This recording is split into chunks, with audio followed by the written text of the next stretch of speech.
शांति। सुनते हैं प्यारे बाबा के 26 मई के साकार मधुर महावाक्य। मीठे बाबा कहते हैं, मीठे बच्चे, तुम्हें संग बहुत अच्छा करना है।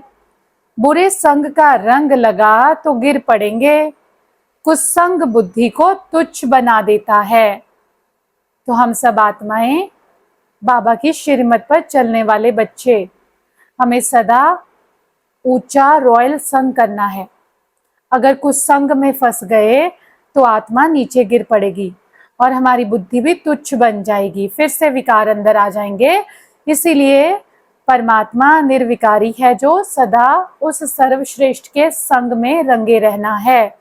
तो आज बाबा हमें संग की संभाल करने के लिए कहते हैं, और अगर साकार ब्राह्मण भाई बहनों में भी संग करना हो तो अच्छे पुरुषार्थी भाई बहनों का संग करना है, जो हमें आगे बढ़ाए, हमारी आत्म उन्नति के लिए जो हमें गाइड करें। तो संग का ध्यान रखना है। प्रश्न है आज की मुरली का, अभी तुम बच्चों को कौन सी उछल आनी चाहिए? उत्तर है, तुम्हें उछल आनी चाहिए कि गांव-गांव में जाकर सर्विस करें। तुम्हारे पास जो कुछ है वह सेवा अर्थ है। बाप बच्चों को राय देते हैं, बच्चे, इस पुरानी दुनिया से अपना पल्लव आजाद करो। कोई चीज में ममत्व नहीं रखो, इनसे दिल नहीं लगाओ। तो जब हम बाबा के बच्चे बन जाते हैं, इस रूहानी ज्ञान को जीवन में धारण करते हैं, योग करते हैं, धारणा करते हैं, सेवा करते हैं, तो जो हमें प्राप्तियां होती हैं, फिर हमें अपनी प्राप्तियों का फल अन्य आत्माओं के साथ शेयर करना है, अर्थात सबको बाप का परिचय देना है। तो आज बाबा हम सब आत्माओं को प्रेरणा देते हैं, बच्चे गांव-गांव में जाकर सबको मेरा परिचय दो। जो भी तुम्हारे पास है उसको ईश्वरीय सेवा में सफल करो। और बाबा कहते हैं, बच्चे अब अपने पल्लू को, अपने मन बुद्धि रूपी पल्लू को इस पुरानी दुनिया से आजाद करो। इस पुरानी दुनिया की किसी भी चीज में, किसी भी व्यक्ति में, वैभव में ममत्व अर्थात मन बुद्धि की अटैचमेंट नहीं रखो, इनसे दिल नहीं लगाओ, क्योंकि जो चीजें खत्म हो जानी है उनसे दिल लगाकर क्या फायदा। तो बाबा हमें नष्टो मोहा बनने की शिक्षा दे रहे हैं। आज गीत है आज की मुरली का, इस पाप की दुनिया से कहीं दूर ले चल। सुनते हैं आज की मुरली का धारणा के लिए मुख्य सार। पहला पॉइंट है, इस दुनिया का जो कुछ है उसे भूल जाना है। बाप समान ओबीडियंट बन सर्विस करनी है। सबको बाप का परिचय देना है। शिव बाबा, ब्रह्मा बाबा दोनों ओबीडियंट सेवाधारी हैं। जैसे बाप दादा ओबीडियंट सेवाधारी है, ओबीडियंट सर्वेंट है, वैसे मुझ आत्मा को भी आज्ञाकारी सेवाधारी बनना है। पहले खुद के जीवन को चेंज करना है और अपने अंदर शक्तियां जमा करके फिर अन्य आत्माओं की भी सेवा करनी है। अपने भाई बहनों को भी दुखों से, विकारों से छुड़ाना है। दूसरा पॉइंट है, इस पतित दुनिया में अपने आप को कुसंग से बचाना है। बाजार का गंदा भोजन नहीं खाना है, बायोस्कोप नहीं देखना है। तो ये दुनिया पतित है, घोर कलयुग है, चारों ओर पाप, अत्याचार, भ्रष्टाचार लगा पड़ा है। पतित आत्माएं, जिनकी सोच पतित है, विकारी है ना, ऐसी आत्माओं के हाथ का बना हुआ अन्न नहीं खाना। क्यों नहीं खाना? क्योंकि अन्न का मन पर असर होता है। जैसा खाओ अन्न वैसा बनेगा मन। तो जो आत्मा जिस स्थिति में भोजन पका रही है, उसकी स्थिति, उसके संस्कार भोजन में जा रहे हैं। इसीलिए अन्न की बहुत परहेज रखनी है। बाजार में जो भी अन्न खाना बिकता है बना बनाया, उस अन्न की एनर्जी क्या है? पैसे की, कि आप खाओ हम कमाएं। तो वो पैसे की, अर्निंग की भावना है उसके अंदर। तो इसीलिए देखो आज हमारे मन में भी पैसा पैसा चलता है। और घर में हमारी मम्मी, कोई भी घर में जो खाना बनाता है वो कितने प्यार की भावना से खाना बनाते हैं कि आएगा मेरा बच्चा खाएगा, मेरे पारिवारिक सदस्य खाना खाएंगे। तो उसकी भावना बड़ी शुद्ध होती है। और उससे भी शुद्ध भावना जब हम अन्न को प्रसाद की तरह बनाते हैं।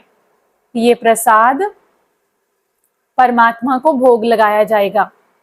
अन्न जब परमात्मा की याद में बनाया जाता है तो वो अन्न अन्न नहीं प्रसाद रह बन जाता है। तो ऐसी निस्वार्थ भावना डालेंगे तो सबके मन में सुख शांति निस्वार्थ भाव आएगा। तो आज बाबा अन्न की परहेज और दूसरा बायोस्कोप सिनेमा, सिन की माँ, जो भी सारे पाप हैं वो सिनेमा से ही शुरू होते हैं।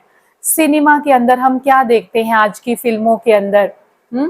आज की फिल्मों के अंदर टेरर, वायलेंस, लस्ट, ये सारा फिल्मों के अंदर दिखाया जाता है। क्राइम दिखाया जाता है, क्राइम बेस्ड सीरियल्स, फिल्में, रिलेशनशिप टूट रहे हैं, घर टूट रहे हैं।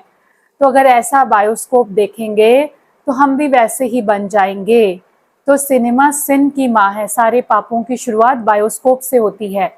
तो अन्न का परहेज रखेंगे और जो कंटेंट हम देख रहे हैं सोशल मीडिया पर, यूट्यूब पर, टेलीविजन पर या थिएटर्स में जाकर जो फिल्में देख रहे हैं, याद रखें उससे हमारा चरित्र बन रहा है। चित्र से चरित्र बनता है। तो अगर चरित्र श्रेष्ठ चाहिए, मन में सुख शांति चाहिए, तो चित्र भी अच्छे श्रेष्ठ देखने हैं। ऐसा कंटेंट देखना है जिसमें शांति हो, सुख की बातें हो, कंपैशन, काइंडनेस, दया, करुणा, रहम का भाव हो, क्योंकि जैसा देखेंगे वैसा बनते जाएंगे। तो आज इन दो बातों की परहेज रखेंगे। आज की वाणी का वरदान है, त्रिकालदर्शी स्टेज द्वारा व्यर्थ का खाता समाप्त करने वाले सदा सफलता मूर्त भव। विश्लेषण है, त्रिकालदर्शी स्टेज पर स्थित होना अर्थात हर संकल्प, बोल व कर्म करने से पहले चेक करना कि यह समर्थ है या व्यर्थ है।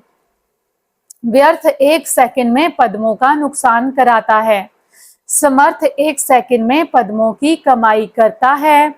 सेकंड का व्यर्थ भी कमाई में बहुत घाटा डाल देता है, जिससे की हुई कमाई भी छिप जाती है। इसीलिए एक कालदर्शी हो कर्म करने की बजाय त्रिकालदर्शी स्थिति पर स्थित होकर कर्म करो तो व्यर्थ समाप्त हो जाएगा और सदा सफलता मूर्त बन जाएंगे। खाली एक काल को नहीं देखो कि इस समय मैं काम कर रहा हूँ, इस समय मुझे इतना फायदा हो रहा है, लेकिन उस कर्म के कॉन्सिक्वेंसेस, उसके आदि मध्य अंत को जानकर फिर कर्म करो। त्रिकालदर्शी बनकर कर्म करेंगे तो सदा सफल रहेंगे, कुछ भी व्यर्थ नहीं जाएगा, कुछ भी घाटा नहीं होगा, सदा समर्थ सफलता मूर्त बन जाएंगे। स्लोगन है, मान, शान और साधनों का त्याग ही महान त्याग है। मान, शान और साधनों का त्याग ही महान त्याग है।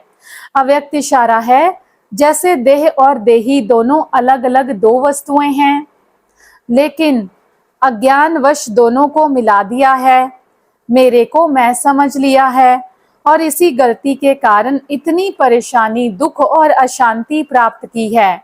ऐसे ही यह अपवित्रता और विस्मृति के संस्कार जो ब्राह्मणपन के नहीं शूद्रपन के हैं, इनको भी मेरा समझने से माया के वश हो जाते हैं और फिर परेशान हो जाते हो। जैसे मैं और मेरा, देह और देही, मैं आत्मा, मेरा शरीर दोनों अलग अलग हैं, लेकिन दोनों में कंफ्यूजन कर लिया, मेरे को मैं समझ दिया, इसलिए दुख अशांति परेशानियों में है। उसी तरह से बाबा कहता है ये विस्मृति और अपवित्रता के संस्कार शूद्रपन के हैं, ब्राह्मणपन के नहीं। तो जब शूद्रपन के संस्कारों को स्वयं का समझ लेते हैं तो ही दुखी और अशांत होते हैं। सदा याद रखो, मैं परम पवित्र आत्मा हूँ, मैं रॉयल आत्मा हूँ, यही मेरे नेचुरल संस्कार हैं, यही मेरी नेचुरल नेचर है। प्यारे बाबा का बहुत बहुत शुक्रिया। ओम शांति।